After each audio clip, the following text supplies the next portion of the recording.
Today we're going to be discussing vendors and purchase orders. Let's get started.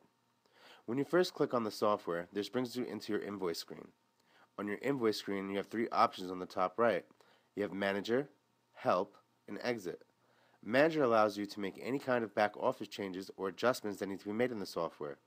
Help stores all of our FAQ knowledge, so if you're struggling with any aspect of the software, you can refer to our Help menu.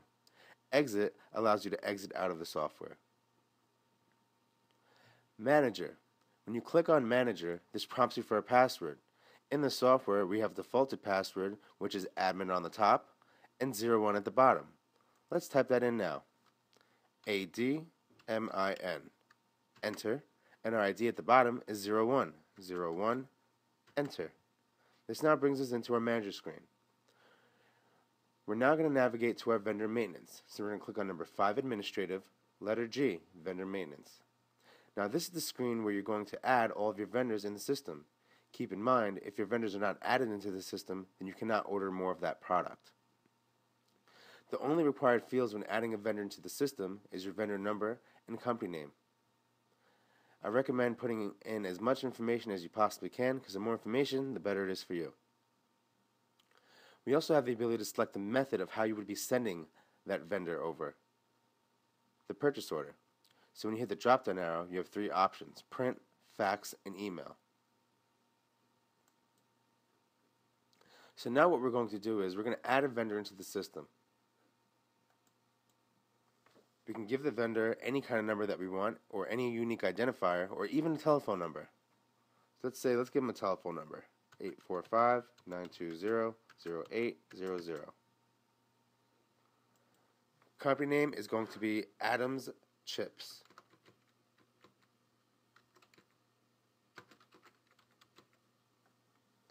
And my PO method will be print. So when I create a purchase order, it's going to prompt me to print this purchase order whenever I create it. So now let's hit save. Your vendor has been added. Would you like to add another? We're going to say no. Now let's hit save changes one more time to make sure our changes commit. So as you can see, all I entered in here was the vendor number and the company name. I also selected the method of how the PO will be delivered to the vendor as well. So now let's exit out of vendor maintenance and associate this with an item in inventory. So we're going to hit exit now. We're going to go to administrative, number 5, and letter A, inventory maintenance. So we just created a vendor called Adams Chips. So let's do a lookup and find a bag of chips that we have in inventory. So we're going to hit our lookup button here, which is your fastest and most efficient way of looking up your items. You'll have the ability to sort through categories, departments, and vendors. So let's look up our departments. We want to look for our chips. So we're going to hit the drop-down arrow, select chips. It shows you that I have one bag of chips here called Doritos. So currently in stock, we have 100. If we order more of this product, you'll see that the number in stock will increase. So we're now going to click on Ordering Info. When you click on Ordering Info, this is where you come to associate the vendor with the item in inventory. You also have a reorder quantity and reorder level. This can be very useful, especially when you need to order more of that product, or if this is a product that is a top seller. By setting these two levels, it'll automatically throw this into a report called your reorder report. This way, you'll know that the item needs to be ordered once it's reached a certain level that you have set, and it will automatically tell you how much of that item you need to order, as long as you have the quantity set. So now we're going to hit Add Pricing from a Vendor. Once you have all your vendors added to the system, they will populate in the screen. My suggestion is to have all your vendors added into the system first, and then start adding your items in inventory. This way you can associate the vendor with the item right away. So now we're going to select Adam Chips. Enter the part number. The part number is usually supplied from the vendor themselves. We're just going to type in a number here just to show you how it works. 1, 2, 3, 4, 5, 6. Let's hit enter. We're now going to hit save. So now that we have a vendor added to this product, we can now order more of it. Let's hit save, and let's create a purchase order and show you what I mean. So now, let's exit out. We're now going to go into administrative number 5, letter G, vendor maintenance. We are now going to hit number 5, administrative, and letter H, purchase orders. We're now going to click on add on your top right. When you hit add, you have 2 types of purchase orders that you can create, a standard purchase order and a return to vendor. A return to vendor would be something that's either damaged or maybe received the wrong product. We're going to click on standard purchase order. We're now going to select our vendor on our left. Once you have the vendor selected, we can now hit add items and it'll show you all of the items that are associated with Adams chips. As you can see, we only have the one product. To order more of this product, we can either scan the product or we can double click on it. Let's double click on the product. When you double click on the product, it brings it to the bottom of the screen here. Let's order more of this product by clicking into the quantity ordered field. Let's type in 100.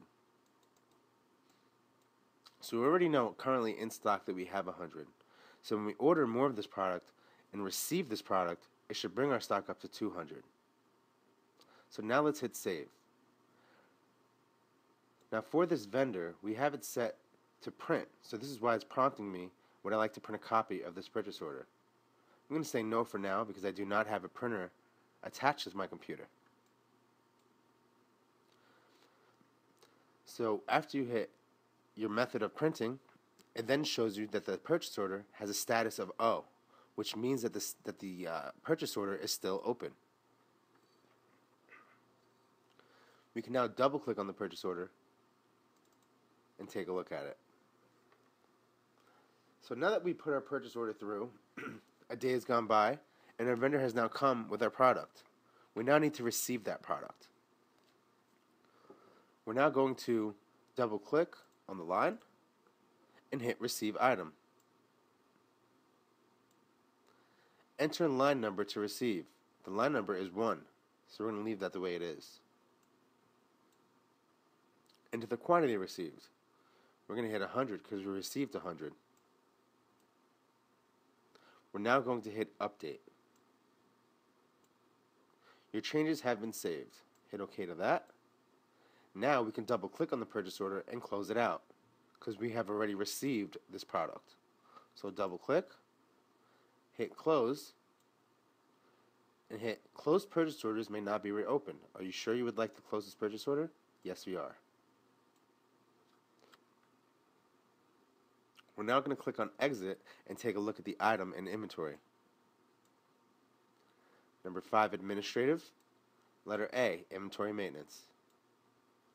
We're now going to hit lookup again because this is your most fastest and efficient way of looking up your items in inventory. And we're going to type in the first couple letters of our product, Doritos. D-O-R. There it is. Double click on the product and it now shows you that my number in stock is 200. Now that is one method of adjusting your number in stock, receiving your items and ordering your items. The other method is instant PO. Instant PO for items that are not associated with items in inventory. And I'll show you what I mean by that. So let's look up another item. We'll look up a piece of candy. Let's hit our drop down arrow, select our candy department. Shows you that I have a starburst in here. Now I can adjust this stock by using my instant PO because this item is not associated with the vendor.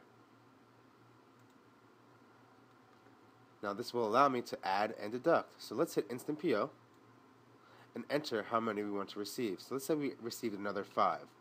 That's going to bring our stock up to 100. Okay. Now let's remove from that stock. We'll do another instant PO and we can do minus 50 and do minus 50. You'll notice that it's going to bring my stock down to 50.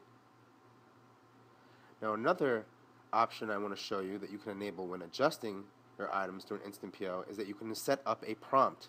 So this way, when you run your report, you'll know any reasons for your adjustments that you've made in inventory.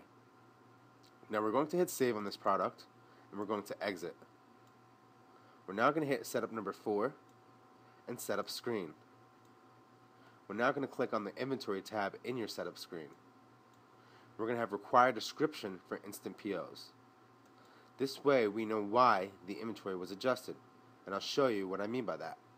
So let's hit update, and now we're going to go back into number 5 and inventory maintenance. Let's look up our item Starburst.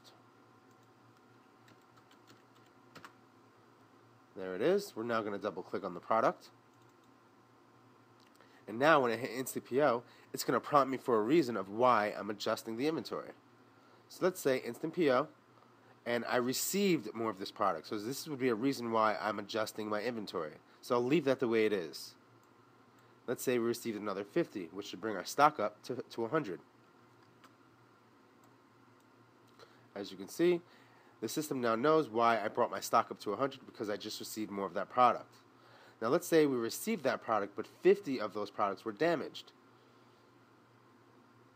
We can hit Instant PO, erase the reason for the adjustment, and type in damaged. Now we'll hit enter, hit -50, because 50 of those that we received were damaged, so we'll hit OK to that, and our stock is now back down to 50. So 2 ways of adjusting your number in stock: by ordering and receiving your items through vendors and purchase orders, or by using the Instant PO.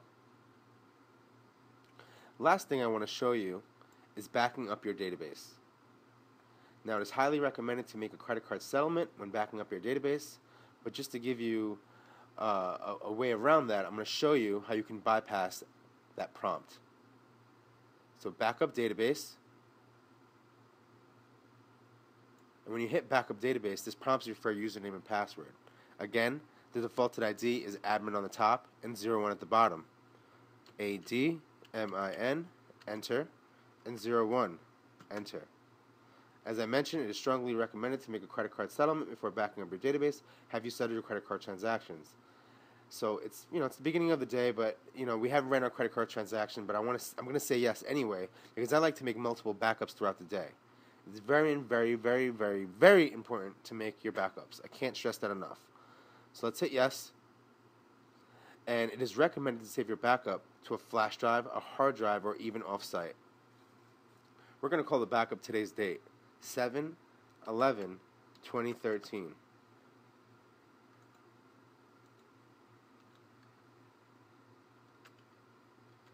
We're also going to put a timestamp on here, so I know exactly when the backup was made, because as I said, I like to make multiple backups throughout the day. So 10:05 a.m. I'm now going to hit my desktop, because right now I do not have a hard drive or a flash drive connected.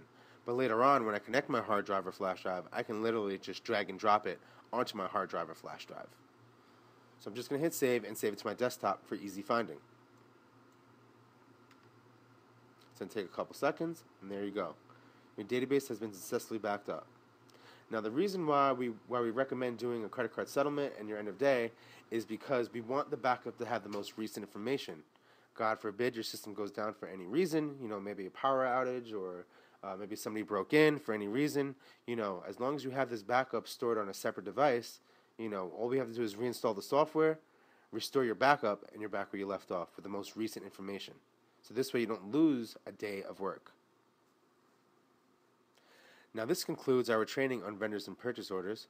I hope you enjoyed the training. Look forward to seeing you on the next one. Have a great day.